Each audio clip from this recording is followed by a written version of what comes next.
Friends, welcome to my channel Teaching Exam Overload. आज के session में मैं एनसीईआरटी क्लास 6 हिस्ट्री के चैप्टर फर्स्ट को कवर करूंगा, जो कि बहुत ही इम्पोर्टेंट क्लास है सीटेट पेपर 2 एवं बिहार शिक्षक भर्ती के लिए।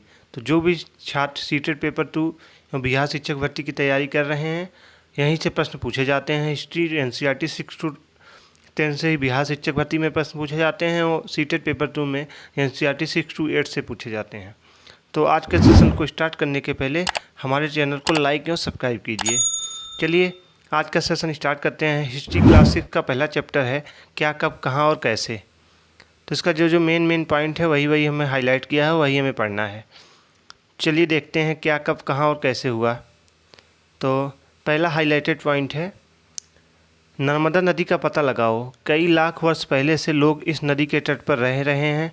यहाँ रहने वाले आरंभिक लोगों में से कुछ कुशल संग्राहक थे, तो जो आसपास के जंगलों की विशाल संपदा से परिचित थे। अपने भोजन के लिए वे जड़ों, फलों तथा जंगल के अन्य उत्पादों का यहीं से संग्रह किया करते थे। वह जानवरों का आखेट शिकार भी करते थे। तो यहाँ से जो पहला पॉइंट था, नर्मदा नदी का पता लगाइए। कई लाख वर्ष पहले से लोग इस नदी के तट पर रह रहे थे। यहाँ रहने वाले आरंभिक लोगों में से कुछ कुशल संग्राहक थे, जो आसपास के जंगलों की विशाल संपदा से परिचित थे।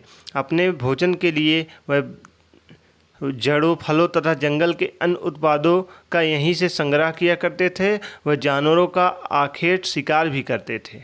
चलिए आगे बढ़ते हैं। अगला हाईलाइटेड पॉइंट है अब तुम उत्तर पश्चिम की सुलेमान और किरधर पहाड़ियों का पता लगाओ। तो अब तुम उत्तर पश्चिम की सुलेमान और किरथर पहाड़ियों का पता लगाओ। इस क्षेत्र में कुछ ऐसे स्थान हैं जहां लगभग 8000 वर्ष पूर्व स्त्री पुरुषों ने सबसे पहले गेहूं और जौ जैसी फसलों को उपजाना आरंभ किया था। उन्होंने भेड़, बकरी, गाय, बैल जैसे पशु और पालतू बनाना शुरू किया था। वह लोग गाँव में रहते थे। उत्तर पूर्व में गारो तथा मध्य भारत में विंध्य पहाड़ियों का पता लगाओ। एक कुछ अन्य क्षेत्र जहां किसी का विकास हुआ था। तो जहां सबसे पहले चावल उपजाया गया था, वह स्थान विंध्य के उत्तर में स्थित थे। तो यहाँ से बोला जा रहा है कि अब तुम उत्तर पश्चिम की सुलेमान और किरथर पहाड़ियों का पता लगाओ। इस क्षेत्र में कुछ ऐसे स्थान हैं जहां लगभग 8000 वर्ष पूर्व स्त्री पुरुषों ने सबसे पहले गेहूं तथा जौ जैसी फसलों का उपजाना आरंभ किया था। उन्होंने भेड़, बकरी और गाय, बैल जैसे पशुओं को पालतू बनाना शुरू किया था। ये लोग गांव में रहते थे। उत्तर पूर्व में गारो तथा मध्य भारत में विंध्य पहाड़ियों का पता लगाओ। ये कुछ अन्य ऐसे क्षेत्र हैं जहां किसी का विकास हुआ था। जहां सबसे पहले चावल उपजाया गया था, वह स्थान विंध्य के उत्तर में स्थित हैं। चलिए आगे बढ़ते हैं।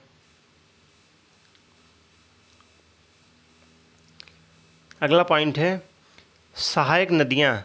सहायक नदियाँ हम उन्हें कहते हैं जो एक बड़ी नदी से मिल जाती हैं। लगभग 4700 वर्ष पूर्व इन्हीं नदियों के किनारे कुछ आरंभिक नगर फले फूले।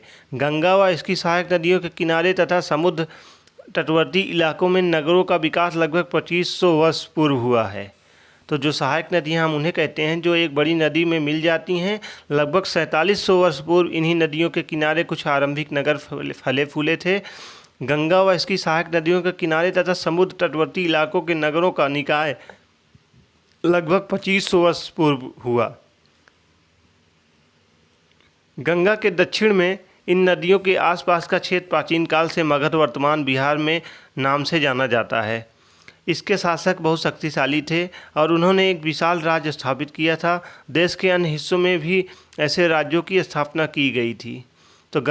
तो यहाँ से जो मेन पॉइंट था कि सहायक नदियाँ हम उन्हें कहते हैं जो जाके किसी बड़ी नदी में मिल जाती है। लगभग 4700 वर्ष पूर्व इन्हीं नदियों के किनारे कुछ ऐसे आरंभिक नगर फले फूले। गंगा व इसकी सहायक नदियों के किनारे तथा समुद्र तटवर्ती इलाकों में नगरों का विकास लगभग 2500 वर्ष पूर्व हुआ। गंगा के दक्षिण में इन नदियों के आसपास का क्षेत्र प्राचीन काल में मगध और वर्तमान में बिहार के नाम से जाना जाता है। यहाँ से पिछली बार सीटेट में प्रश्न भी पूछा गया था कि गंगा के दक्षिण में प्राचीन काल में उसे किस नाम से जाना जाता था। तो प्राचीन काल में मगध नाम से जाना था, जिसे अभी वर्तमान में हम बिहार के नाम से जानते हैं। चलिए आगे बढ़ते हैं। इसके शासक बहुत शक्तिशाली थे और उन्होंने एक विशाल राज स्थापित किया था। देश के अन्य हिस्सों में भी ऐसे राज्यों की स्थापना की गई थी। चलिए आगे बढ़ते हैं।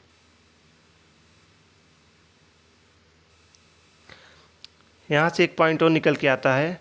दक्षिण एशिया आधुनिक भारत, पाकिस्तान, बांग्लादेश, नेपाल, भूटान और श्रीलंका और अफगानिस्तान, ईरान, चीन, म्यांमार आदि पड़ोसी देशों को दर्शाता है। दक्षिण एशिया एक ऐसा महाद्वीप से छोटा है। एशिया एक महाद्वीप से छोटा है, लेकिन विशालता तथा बाकी एशिया से समुद्रों, पहाड़ियों तथा पर्वतों से बटे होने के कारण इसे प्रायः उपमहाद्वीप कहा जाता है। चलिए आगे बढ़ते हैं। अगला है देश के नाम। अपने देश के लिए हम प्रायः इंडिया तथा भारत जैसे नामों को प्रयोग करते हैं। इंडिया शब्द इंडस से निकला है, जिसे संस्कृत में सिंधु कहा जाता है। आपने एटलस में यूनान का पता लगाओ। लगभग 2500 वर्ष पूर्व उत्तर पश्चिम की ओर से आने वाले ईरानियों और यूनानियों ने सिंधु को हिंदोस तथा इंदोस और इस नदी के पूर्व में स्थित भूमि प्रदेश को इंडिका कहा। भारत नाम का प्रयोग उत्तर पश्चिम में रहने वाले लोगों के एक समूह के लिए किया जाता था। इस समूह का उल्लेख संस्कृत की आरंभिक लगभग 3500 वर्ष पुरानी कृति ऋग्वेद में भी मिलता है। बाद में इसका प्रयोग देश के लिए होने लगा।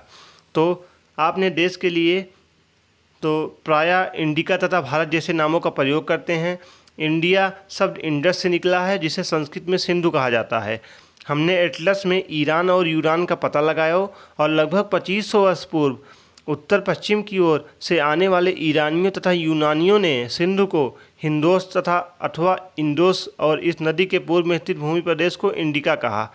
भारत नाम का प्रयोग उत्तर पश्चिम में रहने वाले लोगों के एक समूह के लिए कहा जाता था। इस समूह का उल्लेख संस्कृत के आरंभिक लगभग 3500 वर्ष पूर्व कृति ऋग्वेद में मिलता है। बाद में इसका प्रयोग देश के लिए होने लगा। चलिए आगे बढ़ते हैं, अगला टॉपिक देखते हैं। यहाँ से एक पॉइंट निकलता है, ताड़पत्रों से बनी पांडुलिपि का एक पृष्ठ। यह पांडुलिपि लगभग 1000 वर्ष पहले लिखी हुई थी।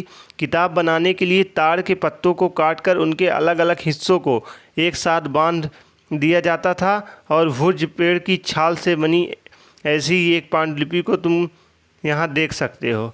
तो यह पांडुलिपि लगभग 1000 वर्ष पहले लिखी गई थी। किताब बनाने के लिए ताड़ के पत्तों को काटकर उनके अलग अलग हिस्सों को एक साथ बांध दिया जाता था। भुज पेड़ की छाल से बनी ऐसी एक पांडुलिपि का तुम यहाँ देख सकते हो।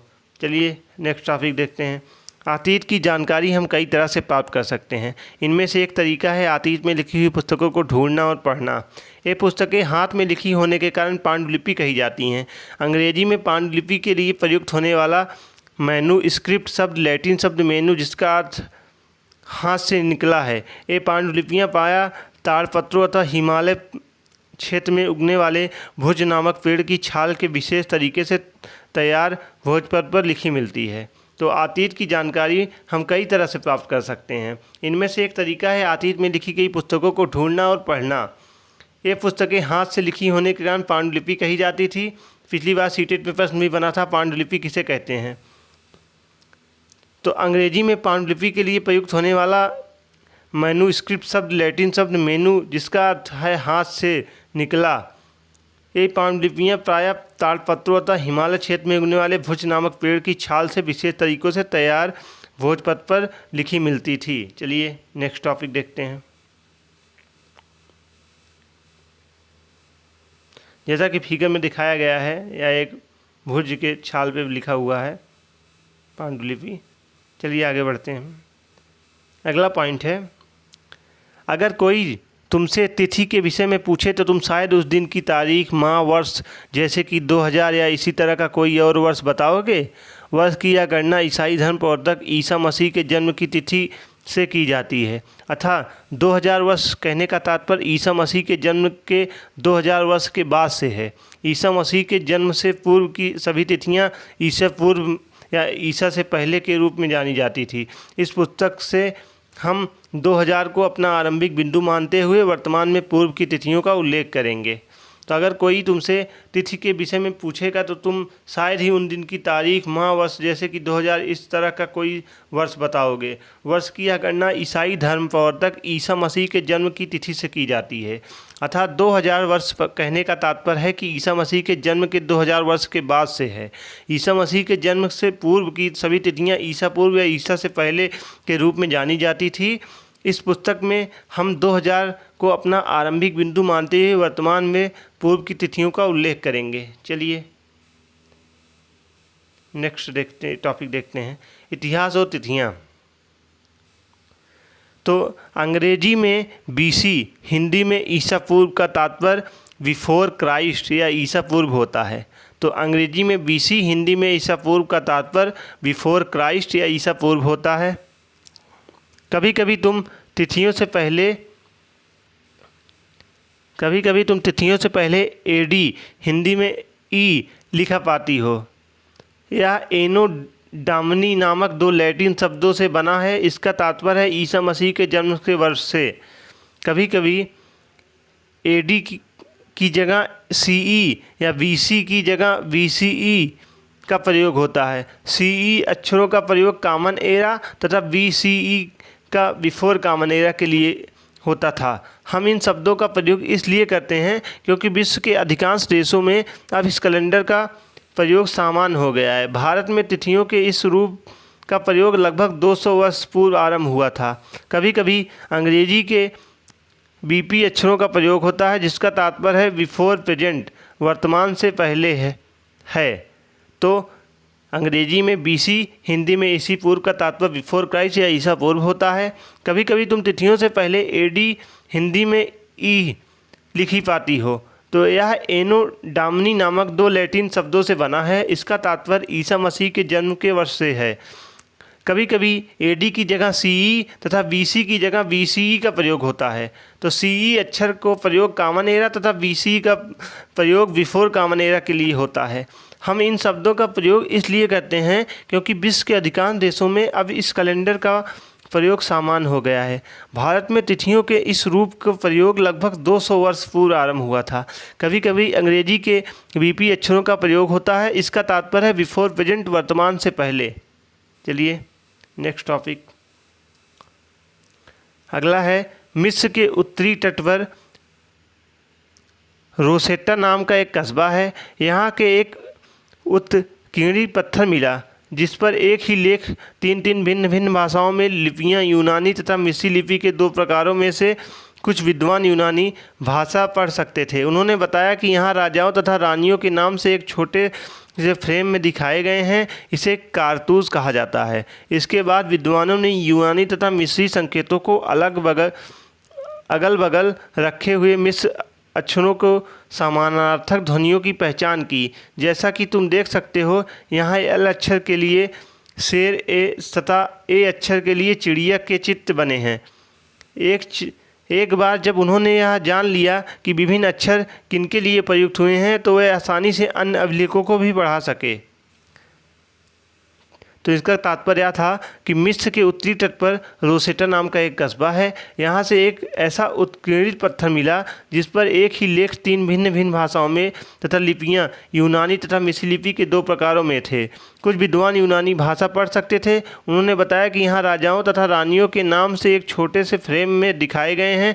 इसे कारतूस कहा जाता है। इसके बाद विद्वानों ने यूनानी तथा मिस्री संकेतों को अगल बगल रखे हुए मिस्री अक्षरों को समानार्थक ध्वनियों की पहचान की।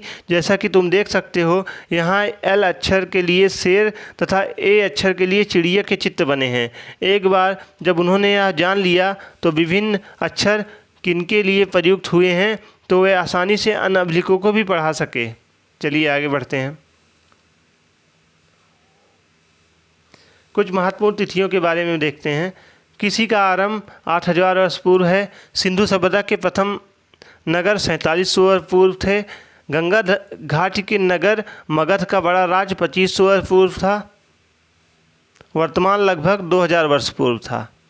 तो यहाँ से जो महत्वपूर्ण तिथियाँ थी, किसी का आरंभ 8000 वर्ष पूर्व, सिंधु सभ्यता के प्रथम नगर 4700 वर्ष पूर्व, गंगा घाट के नगर के मध्य का बड़ा राज्य 2500 वर्ष पूर्व, वर्तमान लगभग 2000 वर्ष पूर्व। चलिए आगे बढ़ते हैं। तो आज का सेशन यहीं पे समाप्त होता है।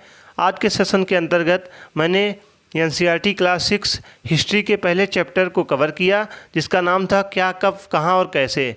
बहुत ही इम्पॉर्टेंट सेशन था सीटेट पेपर 2 की तैयारी करने वाले छात्रों एवं बिहार शिक्षक भर्ती की तैयारी कर रहे छात्रों के लिए। तो आज का सेशन यहीं पे समाप्त करते हैं। कल फिर मिलते हैं किसी नए सेशन के साथ। तब तक हमारे चैनल के साथ जुड़े रहिए। हमारे चैनल को लाइक एवं सब्सक्राइब कीजिए। धन्यवाद।